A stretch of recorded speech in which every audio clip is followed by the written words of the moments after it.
November 2024, a video hits 12,000 views overnight. Not bad, but nothing special. 24 hours later, it does 24,000 views. A week later, it does 25 million views. But today's episode isn't just about another viral video story. It's about one individual who published 120 failed videos that came before it, a layoff that almost broke him, and how hitting rock bottom led to one of his biggest breakthroughs. Welcome to the show, Jelo.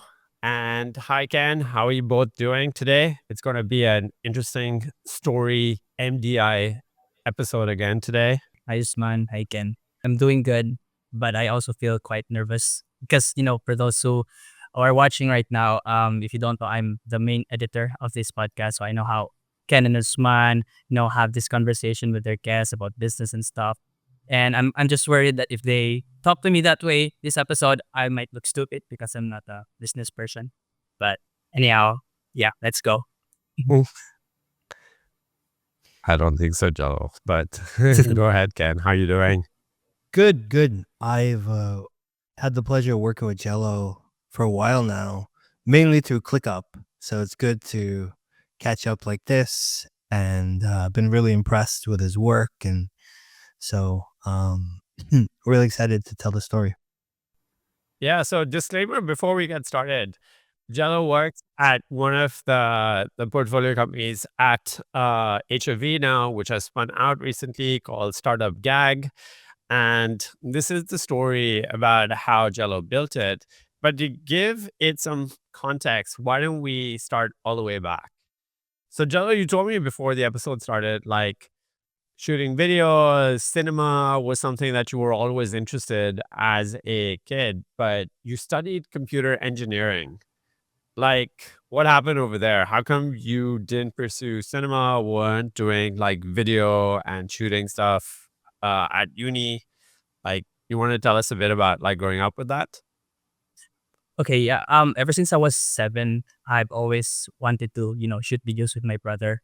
With that Nokia N90 phone. I don't know if you're familiar with that. It's a flip phone that also rotates horizontally, 180 degrees. So I used that, and then I bought that up until high school, and then I think senior high school was like a pivotal moment because I joined in a film festival, and then my film won multiple awards. I won best director. We won best film, best in cinematography, and some other um awards as well. And then we also submitted that film to a nationally recognized film fest in the Philippines. It's called Cine Filipino, and it got shortlisted. So, and being shortlisted, considering that we competed with professional filmmakers that time and we were only students, that meant a lot to me. And that's when I decided that I want to pursue film in college. However, when I opened it up to my parents, they told me that they couldn't afford to send me to my to the dream film school that I want. I wanted to study abroad. I don't really want to study here in the Philippines because I think I would get more skilled if I study abroad. So they couldn't afford one. I looked for scholarships online, full scholarships, because I also couldn't afford half scholarship. So, but I was unfortunate.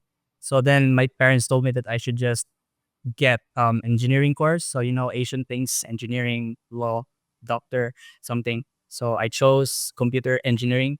And yeah, for 4 years of computer engineering, I didn't really wanna, put my skill in videography and graphic design to waste. So that's why I also involved myself in joining extracurricular organizations. It was difficult juggling between academics and, extracurricular, but I really wanted to keep on sharpening my skill in in multimedia, in video editing, and so on. So yeah, that's what happened. It sounds tough. How did it feel like going through 4 years of engineering or computer engineering is still pretty challenging to get through and things like that? You said you were still doing multimedia, but was your heart just never in the engineering side of things? Like you just were getting by? What was the plan? Because, the plan was also to go get a job afterwards. Yeah. I knew to myself that time that I will never, pursue a career path related to engineering. So that's why I took the risk in joining extracurricular, because and I also think that there are things that you will never learn in the classroom, but you will learn in joining student orgs, like gaining soft skill, gaining those technical skills as well. And I also always believe that when I graduate, I will get a course related to film.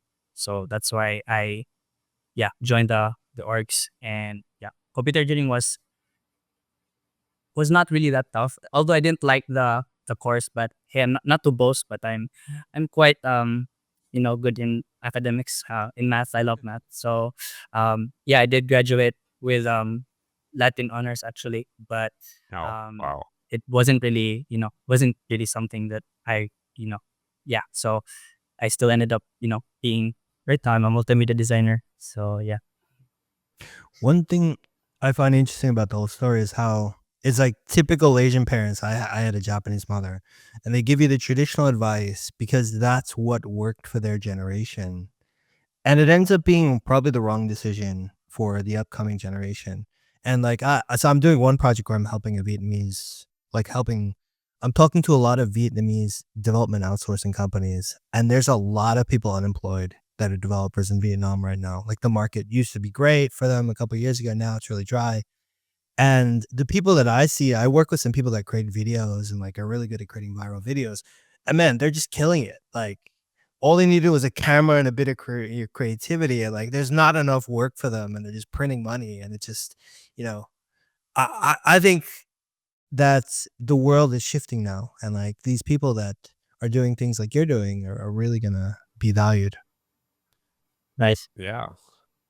I think so too. I think I didn't necessarily have the same sort of like push, but I was greatly influenced when I was going to university to also select courses that were linked to whether getting into banking or things like that, because, that's what you're supposed to do and things like that.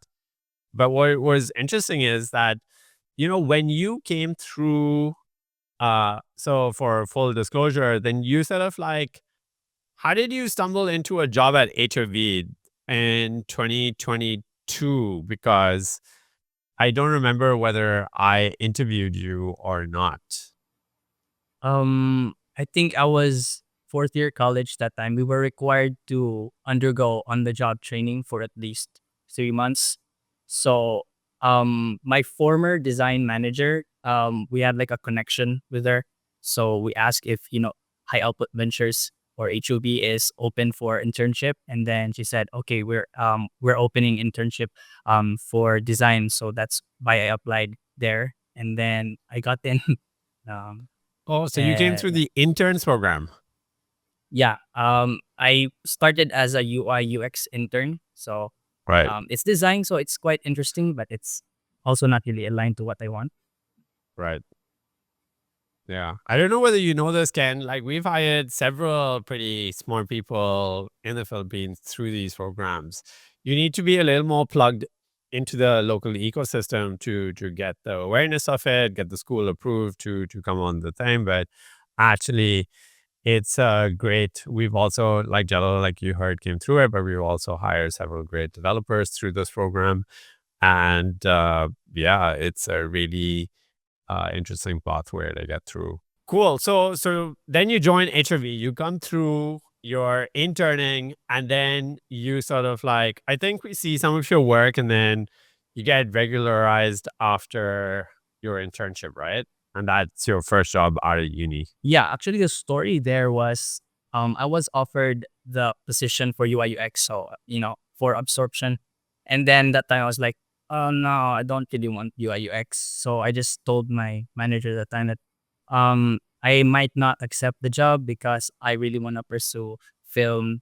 And then I think the next day she chatted me and told me that HOB is gonna open their very first like job opening for multimedia design. So I was like, oh, I see. And then I was pressured that time because it's the first like multimedia design job in the company. So I think I was putting a pressure to myself, like, hey, I should set everything like the standard and stuff. So that's why I also hesitated to accept. But then I was like, this might be like my stepping stone to my long term goal. So okay, let's do it. And then I said I accept the job. And then I remember the first job I did was to edit your weekly memo videos. Were these public memo videos or like this is like internal? internal. Oh, okay. Wow. You made some really good internal memos. Hmm. One day I will publish a lot of those things. We have something like, I think we'll probably have 200 plus memos in video sitting in a library on our internal Kajabi. And in the early days, it was very specific to work. And then I think as it became larger, it became broader. And it was one of those things like, hey, this is what's happening this week, blah, blah, blah. And as a remote company, I felt it was important to do that so everyone could see you. But yeah, Jello was the first one to get those done. And to be completely honest, like in this time, I saw his work, it was good, but I had no context at the, his primary sort of like motivations of doing video. I knew he was interested, but perhaps it was a fault of my part. But this just shows like if you know the internal motivations of a person, like, hey, I want to move towards this way, uh, then companies can either sort of like help them on that pathway, which or not, and then they just quit because then sometimes people just quit a company because it's not what they're aligned to do, but the company doesn't know itself. And so they're like baffled when a person quits. One other So, thing that yeah. I've worked with a number of video editors, and I found it really interesting that I've now realized like there's a very strong correlation between having good analytical skills and being a good video editor. Because I think you're analyzing other people's videos. Like a lot of times you don't have to come up with something completely fresh. Like you need to analyze what's working, what are the little nuances, and it's all these little tricks these days. But so these days, like I think video editors, like the best ones are the ones, Jello was saying he was good at school and math and things like I think that combination is a really powerful one. Yeah, I would agree to Cool. some of yeah. So 2022, your first year at HRV, you're making videos, you're doing a lot of multimedia stuff on the side.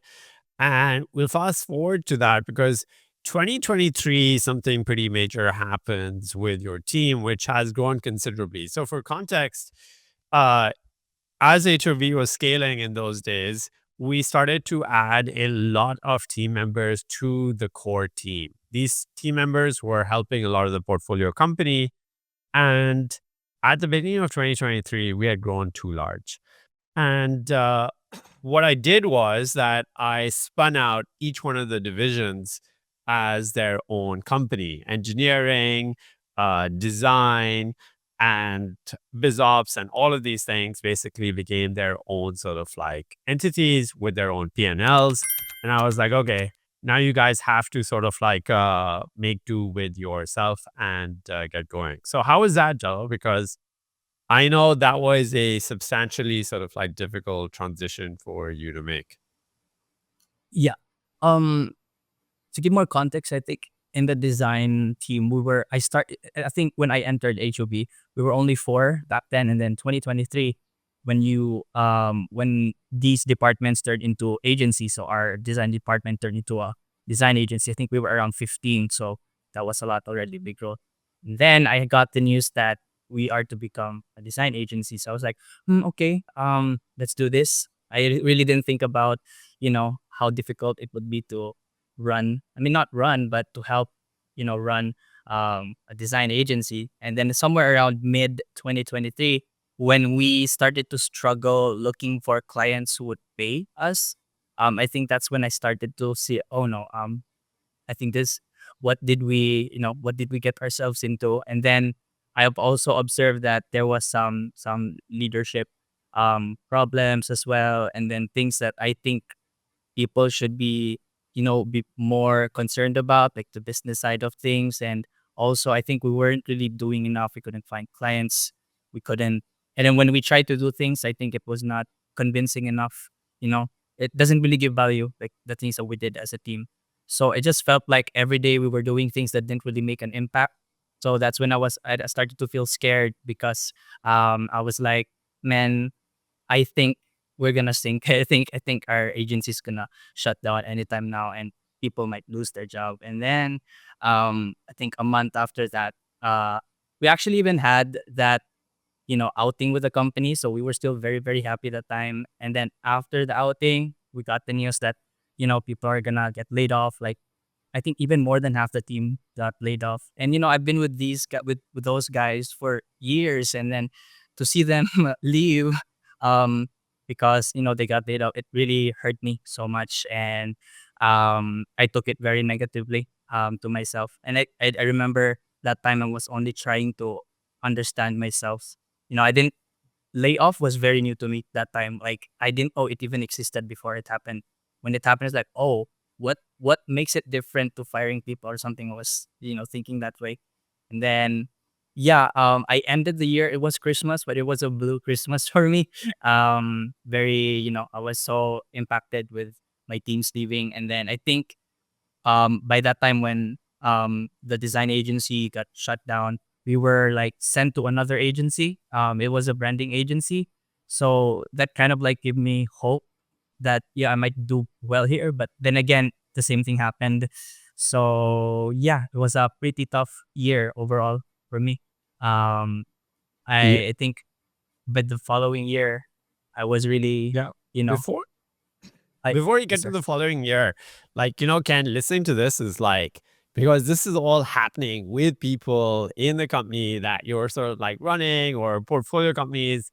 And it just shows like, as more levels exist between the core leadership and then all portfolio companies, like this is also quite like reality check for me, like, with a lot of people who are young, who are going through this the first time. Both of us have been through these things many times, but it's quite humbling, and also it makes it a lot more real that people are going through all of this and the emotions that they're going through. Like, I think that could be a completely different episode with how you work with people and things like that. Do you think like all of this that he's experiencing, like, is that positive, negative? Do you think like most people don't need to go through that now with your method? Well, I think times are just changing. I see, and I think it's a good thing. Like companies are spinning up quickly and shutting down quickly because it has become so easy to start companies, and so many more people are doing it, and so there's just so much more competition. And the reality is, most of them don't have a stable business model, and so I just think getting laid off is becoming like just a normal thing, like it's almost like to be expected that you're going to get laid off because companies just spin up and they spin down really quick. So that's the change that I think has happened in the last 5-10 years, is that like being laid off is like, when I was a kid, like getting laid off, it's like, oh my God, the person worked 20 years. Now it's just like it happens all the time. So I think that relationship's changing. Yeah. So, Jello, I remember you telling me at that point, and I also remember having a conversation that you felt like quitting at the end of that year and the beginning of the next year, right? When you came back. Yeah, I was like, I think I saw the company was like really at that time. I thought when you lay off someone, then the company is automatically very toxic. So I had that kind of mindset before. So I was like, oh no, I can't do this. And I remember I think I was the only one left already in the team. So I was very like, can I do this? I don't think I can do this alone. So I started to I secretly started looking for a job out there. But then I had a conversation with my dad because I'm very expressive at home. We have when we eat at dinner, I always talk about work. Then I told them, okay, I'm quitting, and my dad was like, what? And then I was like, yeah, I'm quitting. I'm gonna look for another job. And yeah, because like this happened, and that happened. So I told him everything that happened at work, and then he told me, okay, like, is that the only reason why you want to quit? I'm like, yeah, I mean, should there be more? And then I was like, really? And then I remember him telling me, if it was translated in English, he told me that I'm being a crybaby, that I'm being weak, if that's the only reason that I want to quit.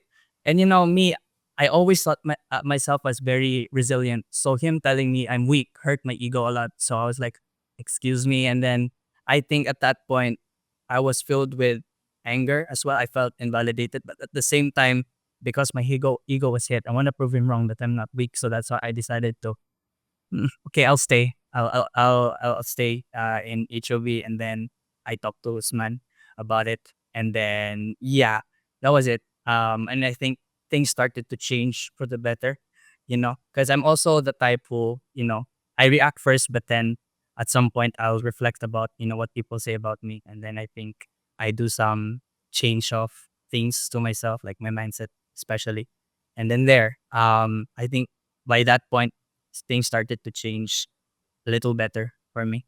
Yeah. No, that's well, thanks for sharing that. I think like it just goes to show I remember having the conversation with you. So we had been working for 2 years already. I had seen your work.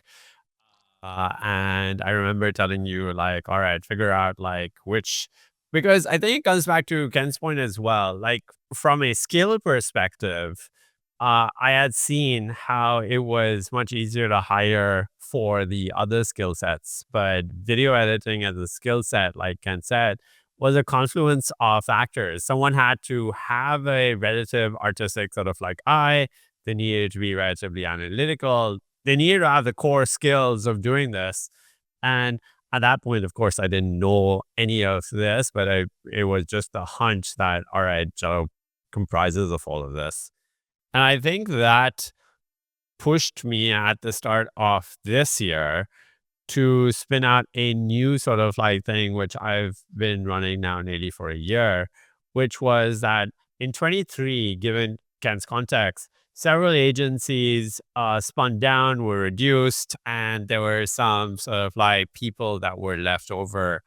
And given HOV's business model, I was like, all right, why don't we try to figure out how we can build something together, individually or together. And we started this thing called the HOV R&D or Skunks Work.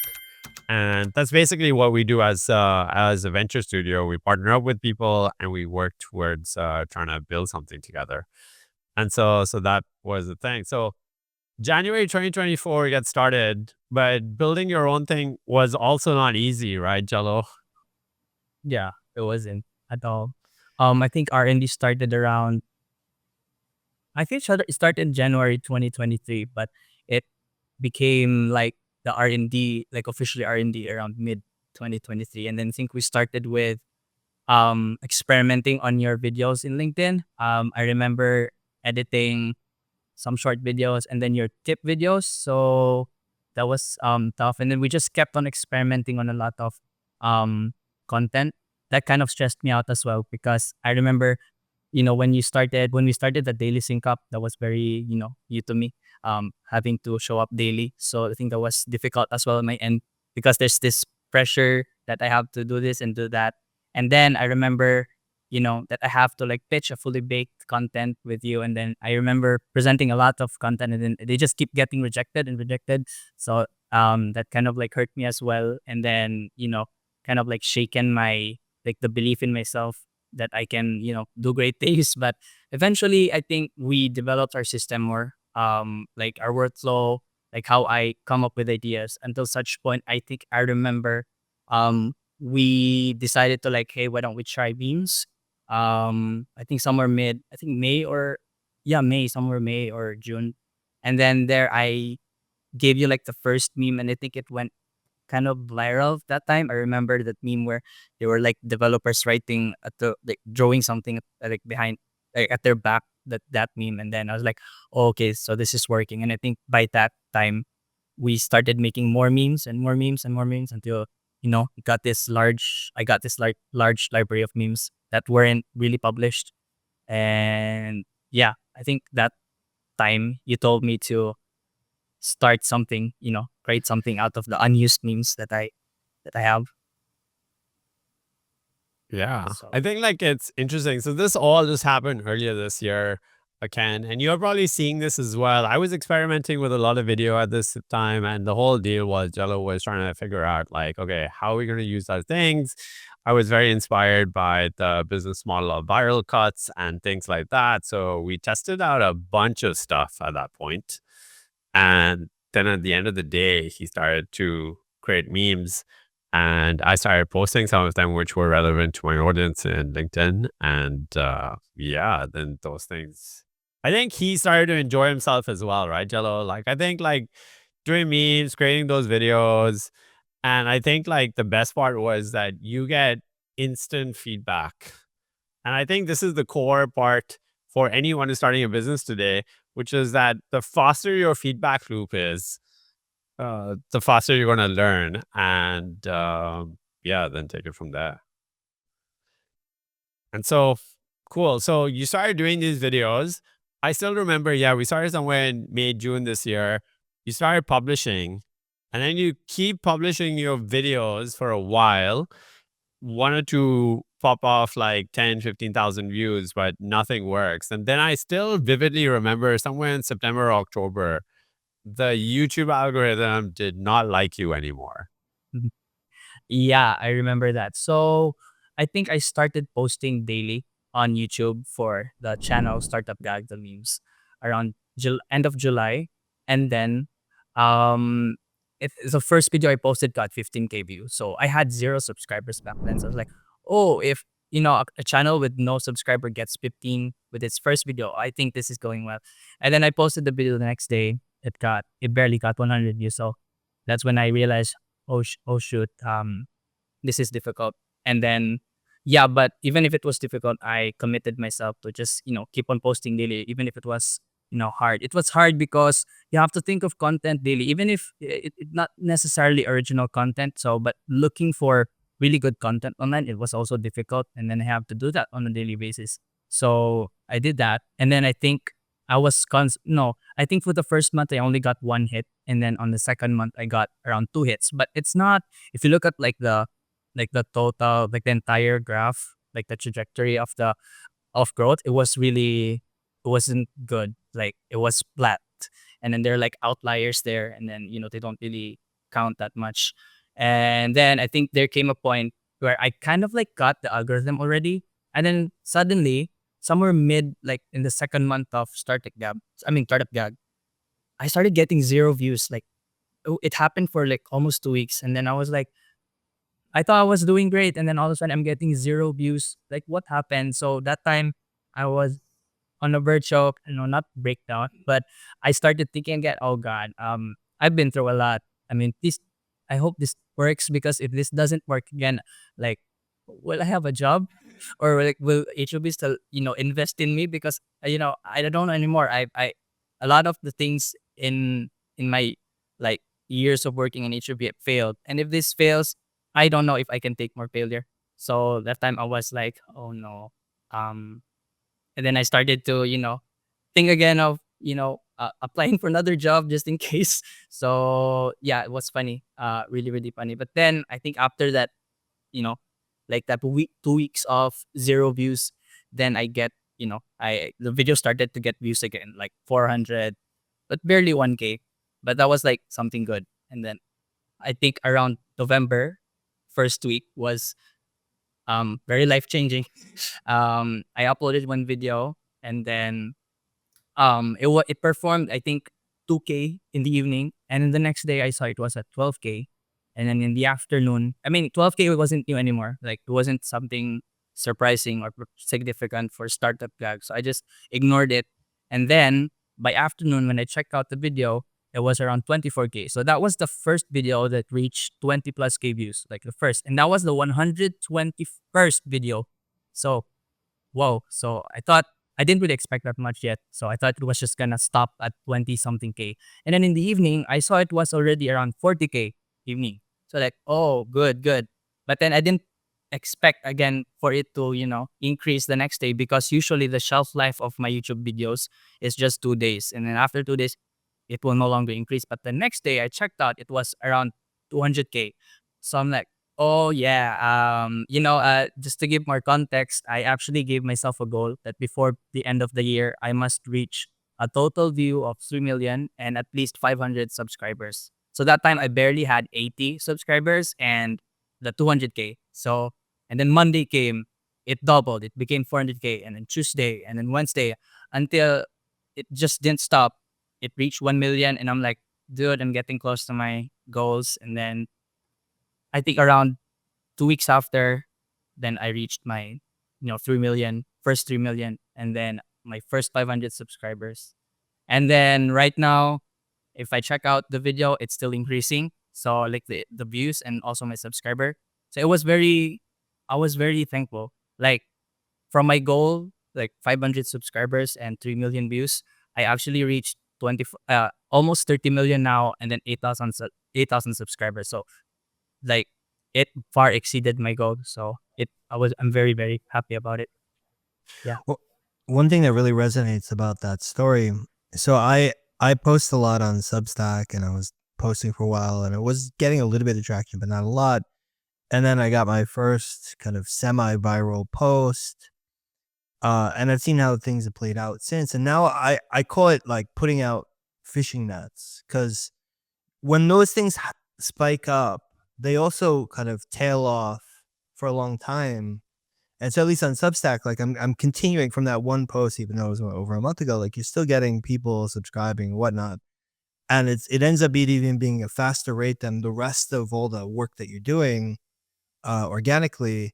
And so you realize that a lot of these games with social media is like, okay, you need at least one fishing net to work. And then you gotta you gotta figure out like, all right, how do I put more fishing nets? And those fishing nets will just keep catching you people. So that resonates a lot with, I think, what you're saying. Yeah. And for both of you, because I know both of you, I work closely with both of you, the two things that you're mentioning, your Substack, which you're very passionate about as well, Ken. Like the fact of the matter is that I've written a lot of blog posts. So maybe I've launched a lot of blogs and stuff, which we sort of like peter off after a while. Like you don't catch the fish and then you stop doing it. But I've seen both in the videos that Jelo is creating and also your Substack, because you guys are genuinely interested in either the topic or the craft of putting that out, that you continue to put it out. And I think that's where I've seen many people. Like Jelo is like talked about, like also as a venture studio, we see failure, like, it's the expected outcome, like you said, like, 80-90% of everything that we're going to test out is going to fail, unfortunately. And which is good, because I think like if you try to play it too safe, then you probably have like even worse outcomes. Like a worse outcome would be like something which marginally grows, makes $500, $1,000 a month and never goes anywhere. I think like that's the worst, because you have like this, you don't really enjoy it anymore. It's a slog. So I like the outcomes. But like Jello said, like failure hurts. But the story also is important, because for people watching, it takes a lot. This is like 3 years in the making, and Jello's like a fresh grad when he joined.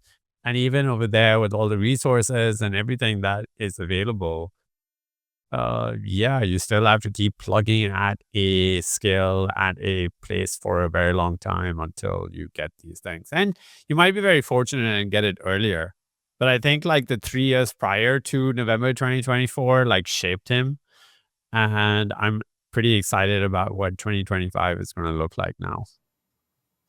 And I think one critical point or critical input that I found is, yeah, at least for my Substack, I would have run out of topics a long time ago if we're not for the reverse feedback from some of the audience. Like I have a community and then directly on the Substack, but that now, like I just have an endless list of ideas because of that feedback that's coming back. So like you need to get to the point where you're getting some feedback out, and then that feedback ends up being really solid content.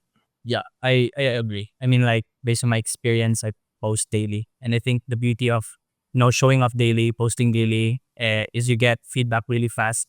You get feedback daily, whereas if you post weekly, the feedback is too slow, which means that pivoting is also slow. So I think getting feedback fast would also help you pivot fast, and that's what I did for the entire time. Pivot until I found something that works, and then you know add on to that something and then make it better and better. So yeah. Nice. So to end this episode and queue up the next one. So YouTube, Jello now has a YouTube channel, like you mentioned, 8,000 plus subscribers. Hope some of you, if you're interested in that content, will go and subscribe. Has done like 30 million plus views. And now it comes to a point which is also pretty challenging, which is turning this into a business. And in the next episode with Jelo that is going to come out a month from now, we're going to be talking about specific YouTube monetization strategies. We'll go behind the scenes and see what has happened so far with Jelo's channel. What has he tried? Because I think this is a relative black box for a lot of people as well. People see these millions of views and automatically come to the conclusion that, oh, these people must be printing, but it takes a lot more work than that to get done. And hopefully we'll share some examples and actually share real life data as well, which would make it even more useful for people who want to go down this path. Cool. So, Ken, any closing thoughts? I love this build up, and I'm excited to see where this next episode takes us. Cool. All right, well, thank you very much for coming. Do you want to give someone some advice, someone who is just joining their first job or is in their first job? It's not sort of like working out the way that they wanted to. Like, what would you tell them? Well, if it doesn't work the first time, then try second time, third time, fourth time. Just don't give up. Quitting should never be an option for you. But you should also learn when to, stop and try another thing. So yeah, but to me, that should never ever quit, because if you quit, then you just lost.